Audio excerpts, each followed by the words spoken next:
এ মাওলা, তোমার কাছে আমি সুন্নতের তৌফিক চাই, তোমার কাছে আমি টুপির তৌফিক চাই, তোমার কাছে আমি গালের মধ্যে দাড়ি রাখার তৌফিক চাই, আমার শরীরের মধ্যে মেড ইন মদিনার জামা পরার তৌফিক চাই, আমার মেসওয়াকের তৌফিক চাই, আমাকে নামাজের তৌফিক দান করো, আমাকে জিকির করার তৌফিক দাও, আমাকে সুন্নত মতো চলার তৌফিক দান করো।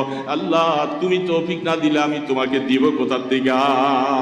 আল্লামা রুমি বলতেছে, বজুজ চিজে দাদি মঞ্চে দারাম চেমি জুই যে যেব আসদিনাম। ছোট বাচ্চা, এর পকেটের মধ্যে বাবায় চকলেট আগে দিতে হয়, দিয়া ছোট দাদু আমাকে একটা চকলেট দাও, করে কি করে না? তখন দাদু আবার বাইর করে পোট্টাটা তুলে দাদুর হাতে একটা, বাবাকে একটা দেয়, মেহমানকে একটা দেয়। আগে চকলেটের প্যাকেটটা কিনে আগে আপনি নাতির আগে দিতে হবে, আপনার দিলে তারপরে হাত পাতলে সে, কিন্তু আপনি দিলেন না, এখন সে দিবে করতে গিয়ে। আল্লামা জালালউদ্দিন রুমি রহমতুল্লাহ আলাই তো আজীব মাওলার কাছে বলতেছে, মাওলা তুমি যদি আমাকে সুন্নত আদায় করার তৌফিক না দাও, টুপি রাখার তৌফিক না দাও, আমাকে জামা পরার তৌফিক না দাও, নামাজ পড়ার তৌফিক যদি না দাও, আল্লাহ যদি আমার দিলটাকে তুমি সেই দিকে ঘুরাইয়া না দাও, আমি তোমাকে টুপি কেমন করে দিব, দাড়ি কেমন করে দিব, নামাজ কেমন করে দিব, আমি তো দেখাইতে পারবো না। আল্লাহ, আমি তোমার কাছে তৌফিক চাইতেছি, তুমি এগুলি করার মতো তৌফিক আমাকে দান করো। ইন কুনতুম তুহিব্বুনাল্লাহ ফাত্তাবিউনি। পয়গম্বরের অনুসরণ করতে বলছে, বুঝে আসলো করব, বুঝে না আসলো। রাসূলের কথা সব বুঝে আসা শর্ত না। কবরে অনেক কিছু দেখা যাবে, বুঝে আসবে না, কিন্তু মানতে বিশ্বাস করতে হবে তো। কবরে শাস্তি শান্তি উভয়টাই আছে।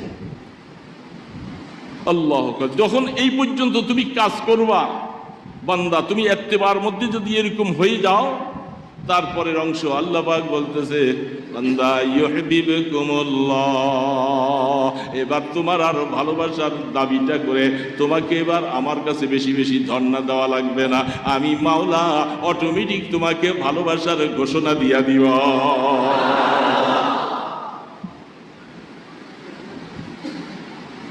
আল্লাহ পাকের ভালোবাসা তখন অটোমেটিক চলে আসবে। আর ভালোবাসার সিস্টেমটা কি? বন্ধু বন্ধুকে যখন ভালোবাসে, সময় কতক্ষণ হুজুর দেখেন, কিন্তু আমি কথা বলতে থাকি। জালালউদ্দিন রুমি রহমতুল্লাহ আলাইহি একটা উপমা পেশ করেছে। উপমাটা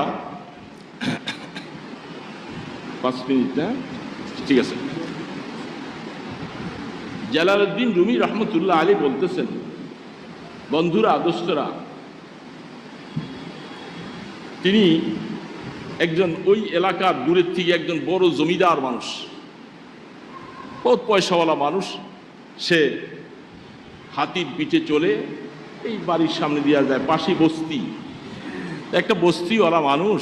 সে রাস্তার পাশে বসে বসে বিভিন্ন হাতের কাজ কারবার করে প্রত্যেক দিন জমিদার হাতিতে চলে এখান দিয়ে যায় আসে। ওই বস্তিওয়ালাটাকে দেখতে দেখতে তার চেহারার মধ্যে একটু লাবণ্যতা আছে, সৌন্দর্য দেখা যায়, ভালো লাগে।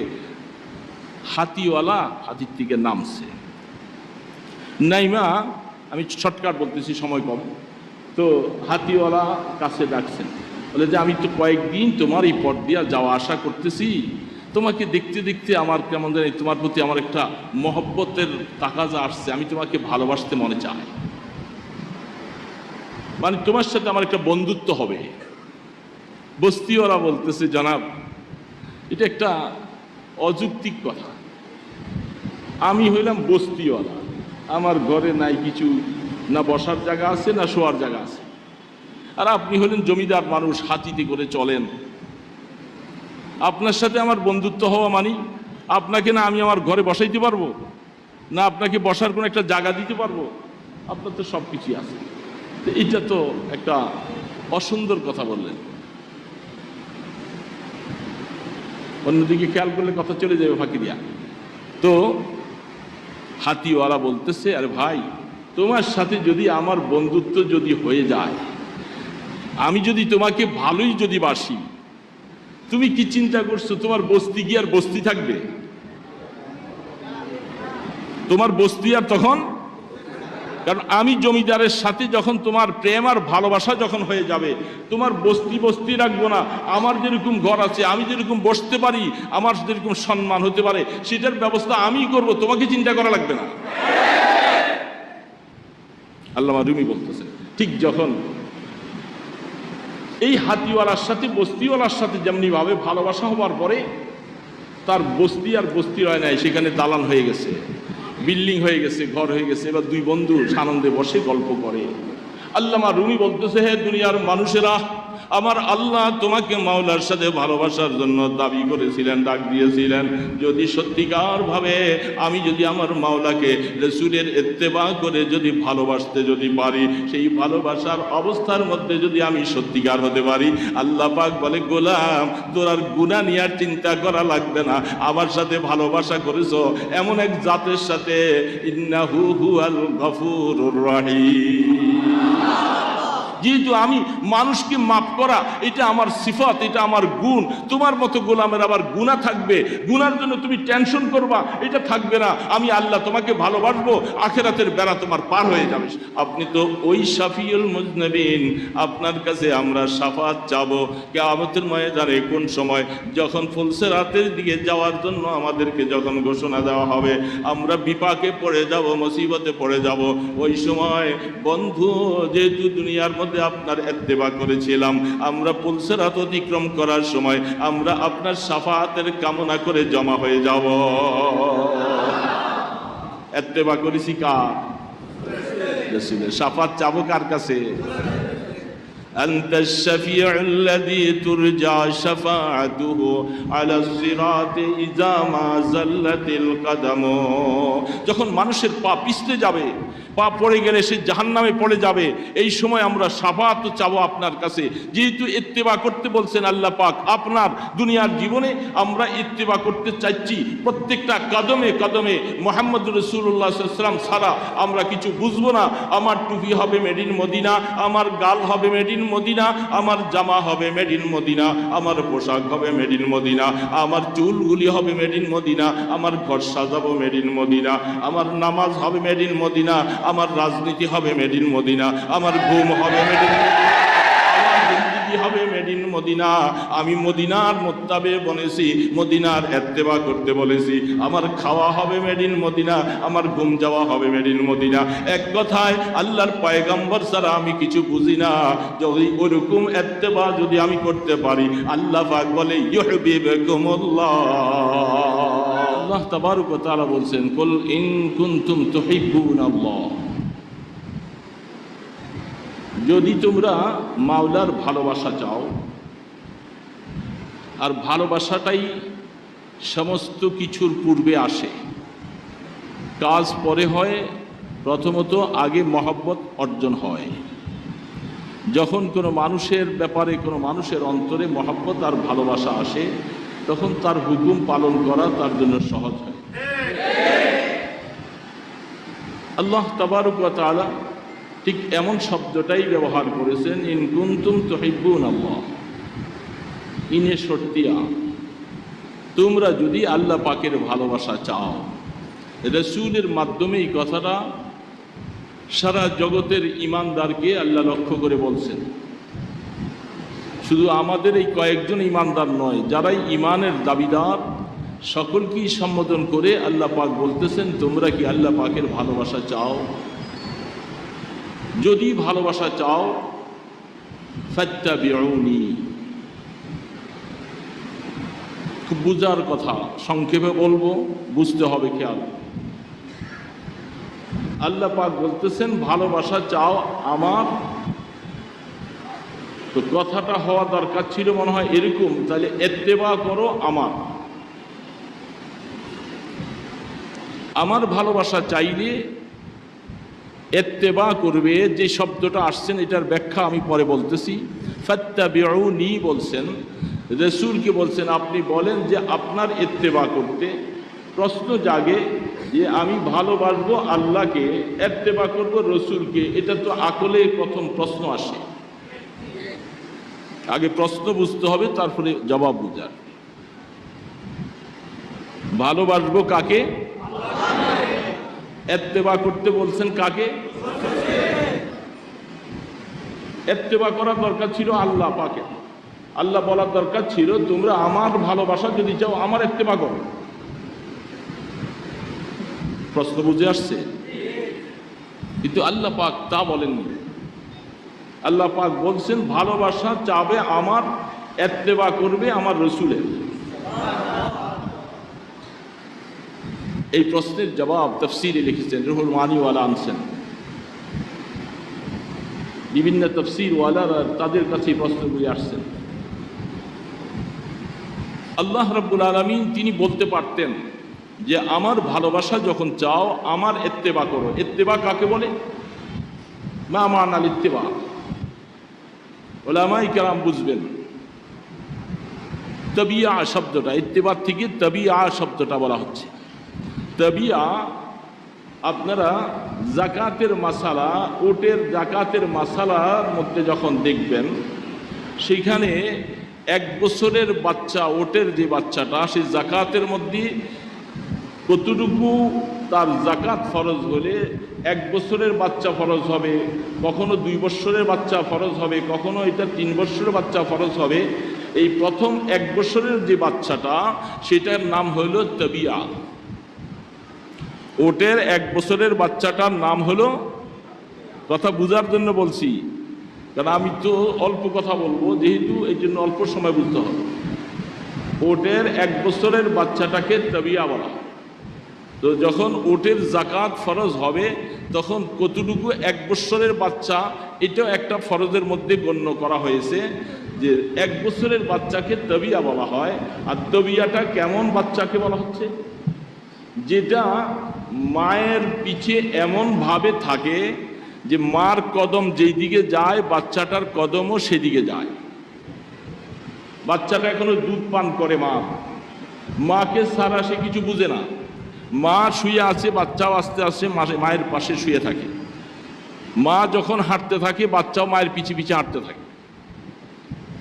আরব দেশে হজের মৌসুমে গেলে দেখা যায়, মরুভূমির দিকে নজর করলে ছোট ছোট ওটের বাচ্চাগুলি ওটের পিছে কিভাবে ঘুরে, এটা আমরা দেখেছি অনেকবার।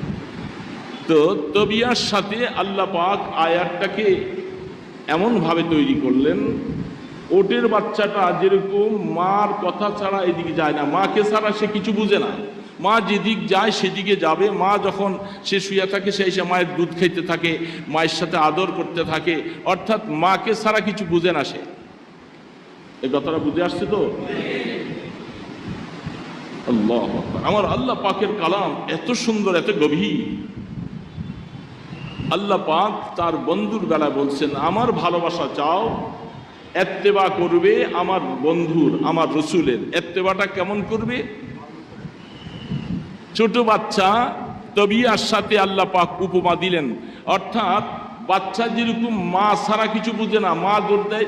এখন রাস্তার ওই পারে যখন পার হবে, মাটা ওই পারে চলে গেল, বাচ্চা গাড়ি দেখবে না, রিক্সা দেখবে না, সব মাকে দেখবে, দিবে দৌড়। ঠিক না?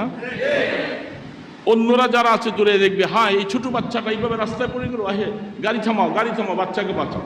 বাচ্চা গাড়ি বুঝে না, বাচ্চা সে রিক্সা বুঝে না, কিছুই বুঝে না। ও মা বুঝে, মা রাস্তার ওই পারে সে দৌড় দিবে আমার কাছে। এটার নাম তাবিয়া। আল্লাহ পাক বলতেছে, কুল ইন কুনতুম তুহিব্বুনাল্লাহ ফাত্তাবিউনি। এই সারা পৃথিবীর ইমানদার মোমেন মুসলমান যারা ঈমান এনেছো আমার আল্লাহ পাকের উপরে, যারা আমার আল্লাহর উপর ঈমান আনছো, আমাকে দেখা যায় না, আমার সাথে কথা বলা যায় না, আমার সাথে তোমাদের বাক্য চলবে না, আমি কখন ঘুমাই না, কখনো জাগ্রত হই না, আমার সম্পর্কে তোমরা কিছু বুঝবা না। এই জন্য আমি ইত্তেবা যদি আমার করার জন্য যদি বলতাম, প্রশ্ন জেগে যেত, আল্লাহ তোমার ইত্তেবা কেমন করে করব? আমরা তোমার সাথে কথা বলতে পারি না, তোমাকে দেখি না, তোমাকে শুনি না। আল্লাহ পাক বলে, তোমাদের মধ্য থেকে যেই নবী আমি পাঠাইলাম, তাকে তোমরা শুনবা, দেখবা, চলবা, তার সাথে ঘুমাইবা, তার সাথে খানা খাইবা। তিনি যেই দিকে যায় মা ছোট বাচ্চার মতো তার পিছে পিছে তোমরা ছুটবা। এই জন্য আমি আমার ইত্তেবা না করে আমি বন্ধুর ইত্তেবা করতে বলেছি।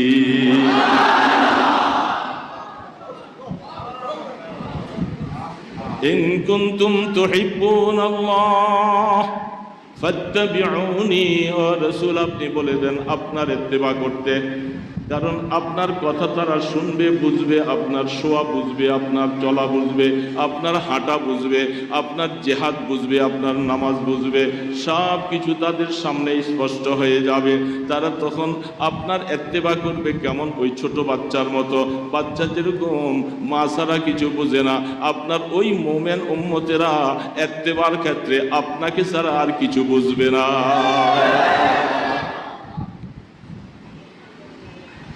أنت الشفيع الذي ترجى شفاعته على الصراط إذا ما زلت القدم وصاحباك لا أنساهما أبدا وصاحباك لا أنساهما أبدا مني السلام عليكم ما جرى القلم الله أكبر। আল্লামা নববী রহমতুল্লাহ আলাইহি শারে মাওয়াহিবুল তিনি উল্লেখ করেছেন এই কথাগুলি। রাসূলকে বলতেছেন আপনি তো শফিউল মুজনবিন, আপনাকে আল্লাহ পাক এমন একটা স্থান দিয়েছেন। বন্ধু, ওগো আল্লাহ রাসূল, আপনার সম্পর্কে কি বলবো? মাওয়াহিবের মধ্যে উল্লেখ করেছেন। আল্লামা নববী রহমতুল্লাহ আলাইহি রাসূলের শান বয়ান করতেছেন।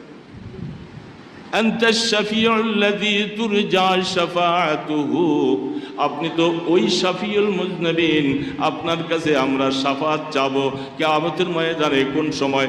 যখন ফুলসিরাতের দিকে যাওয়ার জন্য আমাদেরকে যখন ঘোষণা দেওয়া হবে, আমরা বিপাকে পড়ে যাব, মুসিবতে পড়ে যাব, ওই সময় বন্ধু যেহেতু দুনিয়ার মধ্যে আপনার ইত্তেবা করেছিলাম, আমরা ফুলসিরাত অতিক্রম করার সময় আমরা আপনার শাফাতের কামনা করে জমা হয়ে যাব। ইত্তেবা করেছি কার? রাসূলের। শাফাত চাবো কার কাছে? أنت الشفيع الذي ترجى شفاعته على الصراط إذا ما زلت القدم। যখন মানুষের পা পিছলে যাবে, পা পড়ে গেলে সে জাহান্নামে পড়ে যাবে, এই সময় আমরা শাফাত চাবো আপনার কাছে। যেহেতু ইত্তেবা করতে বলছেন আল্লাহ পাক, আপনার দুনিয়ার জীবনে আমরা ইত্তেবা করতে চাইছি। প্রত্যেকটা কদমে কদমে মুহাম্মদুর রাসূলুল্লাহ সাল্লাল্লাহু আলাইহি ওয়াসাল্লাম ছাড়া আমরা কিছু বুঝবো না। আমার টুপি হবে মেড ইন মদিনা, আমার গাল হবে মেড ইন মদিনা, আমার জামা হবে মেড ইন মদিনা, আমার পোশাক হবে মেড ইন মদিনা, আমার চুলগুলি হবে মেড ইন মদিনা, আমার ঘর সাজাবো মেড ইন মদিনা, আমার নামাজ হবে মেড ইন মদিনা, আমার রাজনীতি হবে মেড ইন মদিনা, আমার ঘুম হবে মেড ইন মদিনা, আমার জিন্দেগি হবে মেড ইন মদিনা। আমি মদিনার মোত্তাবে বনেছি, মদিনার ইত্তেবা করতে বলেছি। আমার খাওয়া হবে মেড ইন মদিনা, আমার ঘুম যাওয়া হবে মেড ইন মদিনা। এক কথায় আল্লাহর পয়গম্বর ছাড়া আমি কিছু বুঝি না।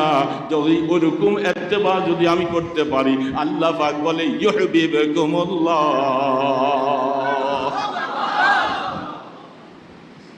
তুমি আল্লাহ পাকের ভালোবাসা চাও আর ইত্তেবা করবে আমার বন্ধুর। ইত্তেবার নমুনাটা কেমন হবে, এইটার শব্দটার ব্যাখ্যায় বুঝে আইসা গেছে ইত্তেবা কেমন হতো।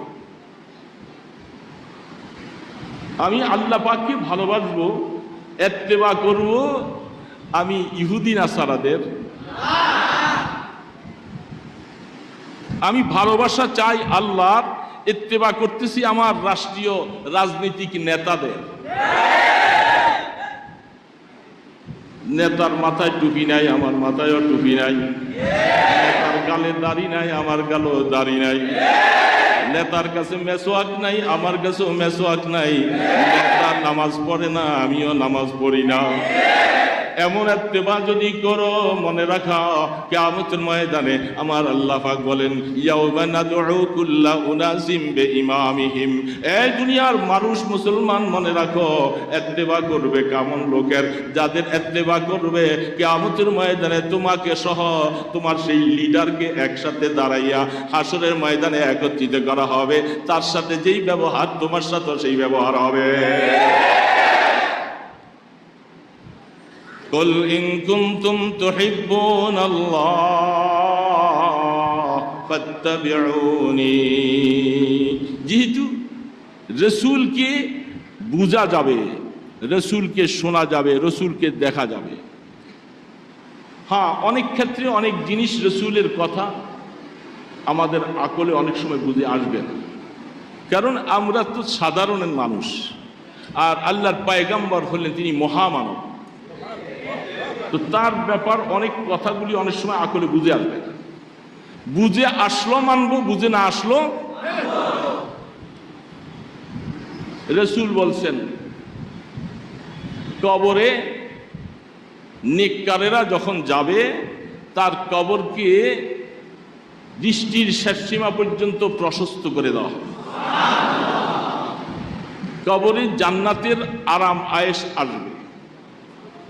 এখন কোন কোন মানুষ বলে আকলে বুঝে আসে না, আমরা তো কবর খুলে দেখলাম, কই কবর যেরকম সংকীর্ণভাবে মাটি দিছি কবরটা ওরকমই আছে, এরকম তো দৃষ্টির শেষ সীমা পর্যন্ত প্রশস্ত দেখি নাই।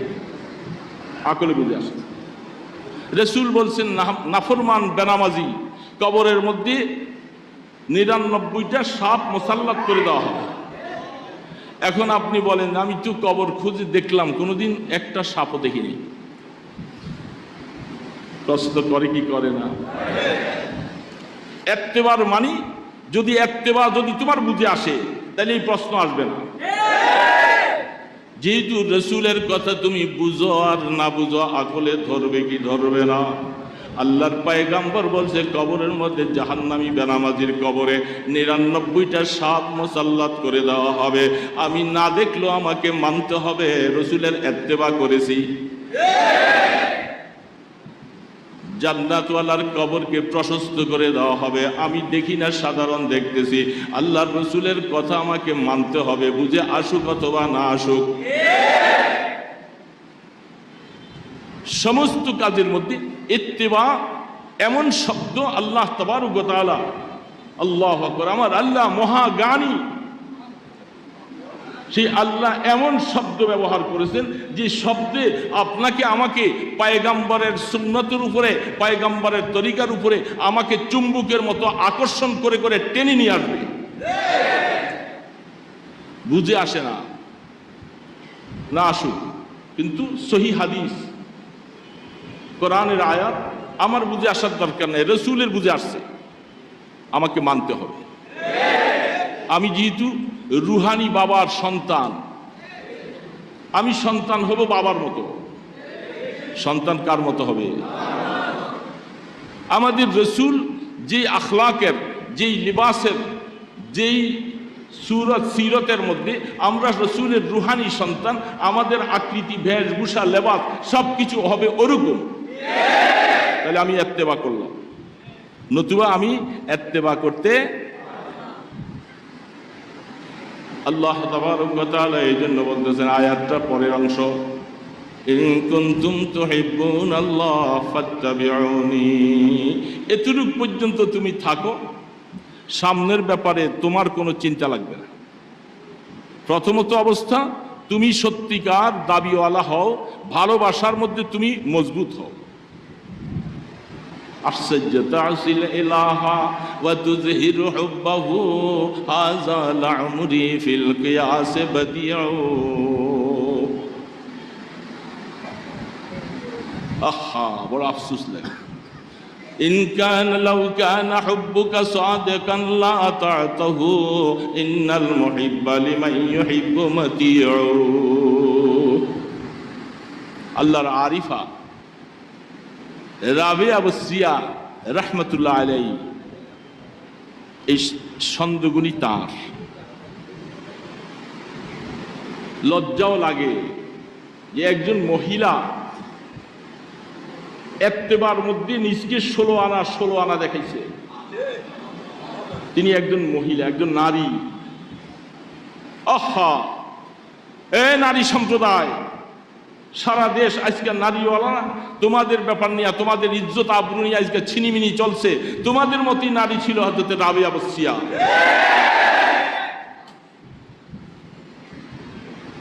তোমাদের জন্য কি সেই রাস্তা বন্ধ? তোমরা কি রাবিয়া মুসরিয়ার মতো হতে পারো না? চেষ্টা করলে পারা যায় না? সেই রাবিয়া মুসরিয়া বলে তাসিল ইলাহা ওয়া তুযহিরু হুব্বাহু লাম রিয়াজা ফিল কিয়াস বাদিউ। তিনি বলে আমি আল্লাহ পাকের ভালোবাসা চাই, আমি আল্লাহ পাকের ভালোবাসা চাই, অথচ আমি এত্তেবার মধ্যে যাইয়া আমার মন গড়া জিন্দিগি পুরাপুরি চালাইতেছি। তিনি বলতেছেন আল্লাহ পাকের সাথে নাফরমানির চরম, আর দাবি করতেছি আমি আল্লাহ পাকের ভালোবাসা চাই। তিনি বলে এটা আকলে কোনোদিন আসে না, কোনো আকল মানুষ এটাকে বরদাস্ত করবে না। এটা হলো সব বেআকল মানুষের কথা, যারা ভালোবাসার দাবি করবে অথচ তার সমস্ত কথাবার্তাগুলি সব উল্টাপাল্টা করবে, আর সে ভালোবাসার দাবিদার।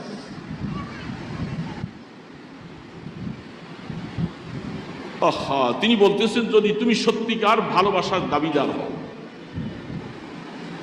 লাউ কানা হুব্বুকা সাদিকান লা আতা'তাহু ইন্নাল মুহিব্বা লিমান ইউহিব্বু মুতিউ।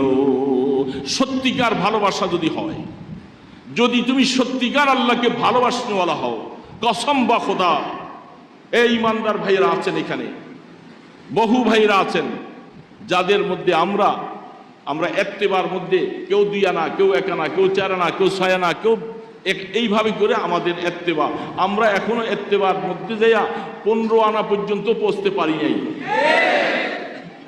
কেন? আমি তো মহব্বতের দাবিদার, একটু আগে তো মহব্বতের দাবি করেছিলাম, দাবির মধ্যে আমি মিথ্যাবাদী। ইন্নাল মুহিব্বা লিমান ইউহিব্বু মুতিউ। এটা যে কাউকে ভালোবাসবে তার কদম বা কদম, তার চাল চলন, কথাবার্তা সবকিছু তার কাছে ভালো লাগবে। নবী মুহাম্মদুর রাসূলুল্লাহ সাল্লাল্লাহু আলাইহি ওয়াসাল্লামকে ভালোবাসা লাগবে, তাকে ভালো না বেশে উম্মত হওয়া যাবে না। অন্তর দিয়ে ভালোবাসা, আমলের মাধ্যমে ভালোবাসা। শুধু আল্লাহু আকবার, কিছু মানুষ আছে যারা রাসূলকে মুখে মুখে ভালোবাসে, বাস্তবতার সাথে না। বিভিন্ন জায়গায় গাড়িতে দেখা যায় রাসূল প্রেমেই ইমানের পূর্ব শর্ত গাড়ির মধ্যে লেখা রাখছে। লেখাটা তো সুন্দর লিখছ, ওই ড্রাইভারও তো নামাজের সময় নামাজ পড়ে না। এটা কি লিখলাম? তোমার গাড়িতে তুমি লিখছো রাসূল প্রেমেই ইমানের পূর্ব শর্ত, অথচ নামাজের সময় জোহর চলে গেল, আসর চলে গেল, মাগরিব চলে গেল, এশাও চলে গেল, ফজর তো গেলই, এক ওয়াক্ত নামাজ পড়ো নাই, তুমি রাসূল প্রেমেই আল্লাহ পাওয়ার পূর্ব শর্ত লিখে দিলা। তাহলে তুমি কি কথায় আর কাজে এক? তুমি কি ধোঁকাবাজ না? আমাদের সমাজে এরকম বহুত রাসূল প্রেমিক আছে যারা ধোঁকাবাজ, বাস্তবে তারা রাসূল প্রেমিক না। অনুরোধ করে বলবো বাবাজিরা, বন্ধুরা, আমার সুরত, সিরত, আখলাক মেড ইন মদিনা বানাতে হবে, এছাড়া বিকল্প কোনো পথ নাই।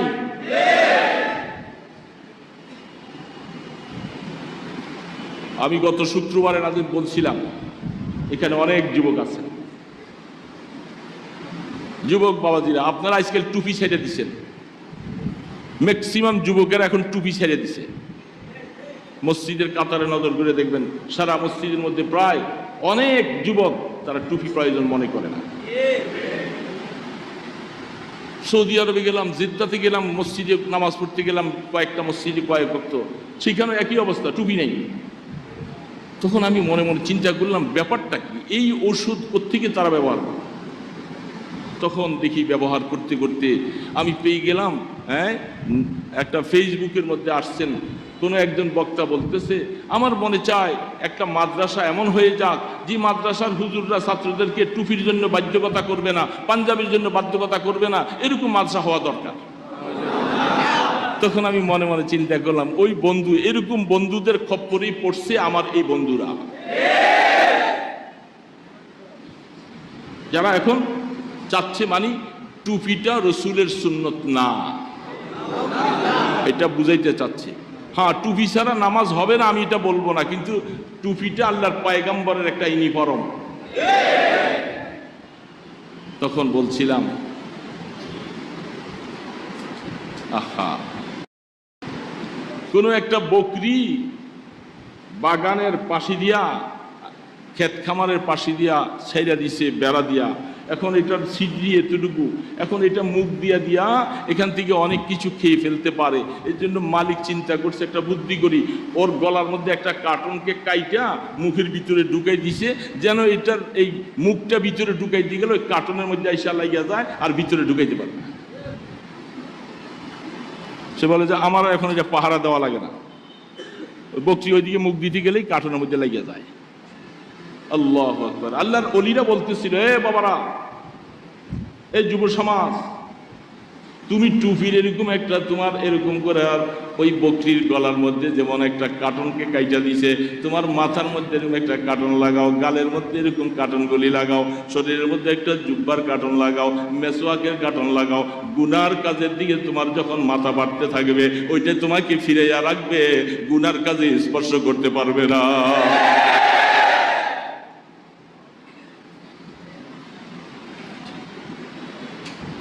बजुज चीजे के दादी मंचे दारम चमी जुई जे जेबो आसदीनम। আল্লাহর আরিফরা বলতেছে,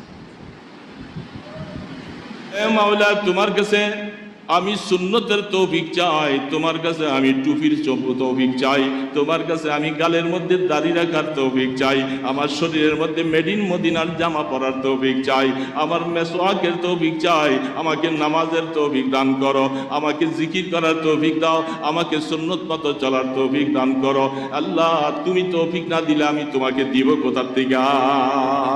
এই জন্য আল্লামা রুমি বলতেছে, বজুজ চিজে কে দাদি মঞ্চে দারাম চেমি জুই যে যেব আসদিনাম। ছোট বাচ্চা, এর পকেটের মধ্যে বাবায় চকলেট আগে দিতে হয়, দিয়া ছোট দাদু আমাকে একটা চকলেট দাও, করে কি করে না? তখন দাদু আবার বাইর করে পোট্টাটা তুলে দাদুর হাতে একটা, বাবাকে একটা দেয়, মেহমানকে একটা দেয়। আগে চকলেটের প্যাকেটটা কিনে আগে আপনার নাতির আগে দিতে হবে, আপনার দিলে তারপরে হাত পাততে সে, কিন্তু আপনি দিলেন না, এখন সে দিবে কোত্থেকে? গিয়ে আল্লামা জালালউদ্দিন রুমি রহমতুল্লাহ আলাইহি তো আজীব মাওলার কাছে বলতেছে, মাওলা, তুমি যদি আমাকে সুন্নত আদায় করার তৌফিক না দাও, টুপি রাখার তৌফিক না দাও, আমাকে জামা পরার তৌফিক না দাও, নামাজ পড়ার তৌফিক যদি না দাও, আল্লাহ যদি আমার দিলটাকে তুমি সেই দিকে ঘুরাইয়া না দাও, আমি তোমাকে টুপি কেমন করে দিব, দাড়ি কেমন করে দিব, নামাজ কেমন করে দিব, আমি তো দেখাইতে পারবো না। আল্লাহ, আমি তোমার কাছে তৌফিক চাইতেছি, তুমি এগুলি করার মতো তৌফিক আমাকে দান করো। ইন কুনতুম তুহিব্বুনাল্লাহ ফাত্তাবিউনি। পয়গম্বরের অনুসরণ করতে বলছে, বুঝে আসলো করব, বুঝে না আসলো। রাসূলের কথা সব বুঝে আসা শর্ত না। কবরে অনেক কিছু দেখা যাবে, বুঝে আসবে না, কিন্তু মানতে বিশ্বাস করতে হবে তো। কবরে শাস্তি শান্তি উভয়টাই আছে। আল্লাহ, যখন এই পর্যন্ত তুমি কাজ করবা বান্দা, তুমি ইত্তেবার মধ্যে যদি এরকম হয়ে যাও, তারপরের অংশ আল্লাহ পাক বলতেছে, বান্দা ইউহিব্বুকুমুল্লাহ, এবার তোমার আর ভালোবাসার দাবিটা করে তোমাকে এবার আমার কাছে বেশি বেশি ধর্ণা দেওয়া লাগবে না, আমি মাওলা অটোমেটিক তোমাকে ভালোবাসার ঘোষণা দিয়া দিব।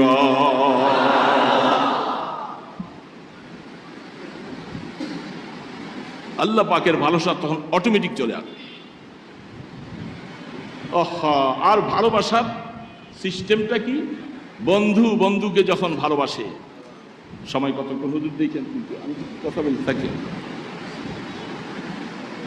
জালালউদ্দিন রুমি রহমতুল্লাহ আলাইহি